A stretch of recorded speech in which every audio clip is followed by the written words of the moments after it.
L'origine du projet vient justement quand j'étais aux États-Unis, donc quand je faisais des études. C'était vers les années 2009-2010. Donc je faisais des études d'informatique. Je mangeais avec mes amis des sushis. Donc j'ai eu l'idée, pourquoi ne pas faire des sushis aussi à Tahiti. Donc j'ai demandé justement à David, mon frangin, de faire une étude de marché à Tahiti pendant que moi j'étais aux États-Unis faire des études. Il a vu que justement les sushis, il n'y avait pas livraison emportée aussi, il n'y avait pas ça. Il n'y avait que les restaurations, donc c'était un marché à prendre. Voilà. On a commencé début août à faire déjà tout ce qui était administratif. Ça nous a pris quand même facilement 4 mois. Pendant ce temps, il fallait payer les loyers en même temps, parce qu'on avait des locales, donc il fallait booster. Donc en fait, c'est plutôt la lenteur administrative aussi qui nous a retardé un petit peu. Et puis nous avons commencé l'activité en décembre, 17 décembre.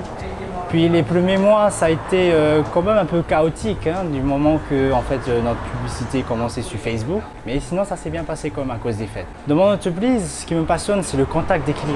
Être devant les clients, servir les clients et en même temps interagir avec les clients sur Internet. Oui, c'est pareil. Le contact client, moi j'ai été commercial avant de commencer la Kento. Pourquoi je ne me suis pas tout de suite mis dans Kento? Parce que je voulais voir comment l'affaire allait évoluer. Donc c'est plutôt mon frangin qui a commencé depuis décembre et moi je suis arrivé après.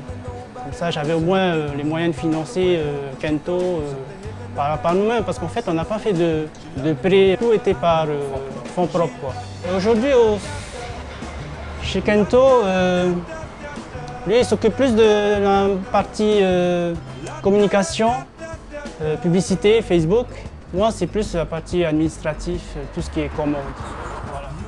Il y a un entrepreneur, c'est quelqu'un qui prend des risques, qui engage sa vie personnelle, professionnelle et qui veut gagner de l'argent. C'est en même temps prendre ses responsabilités, être autonome.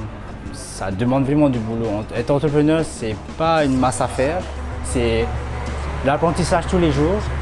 Il faut vraiment s'investir totalement. Le mot de la fin, je dirais qu'il faut beaucoup de courage, beaucoup de soutien. On a de la chance, on a eu un papa qui est dans le commerce, donc il nous a aidés. Bon, maintenant pour les jeunes qui se lancent, il y a beaucoup d'organismes qui s'occupent de ça. Il y a la CCSM, il y a la SDIM, toutes les aides comme l'ADI. Courage, il faut persévérer, il faut croire en votre projet et il faut se lancer. Voilà. Pour l'avenir de la Polynésie, bien sûr.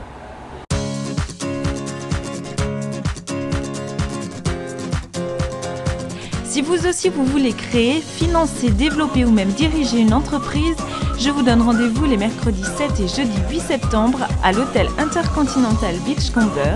L'entrée gratuite.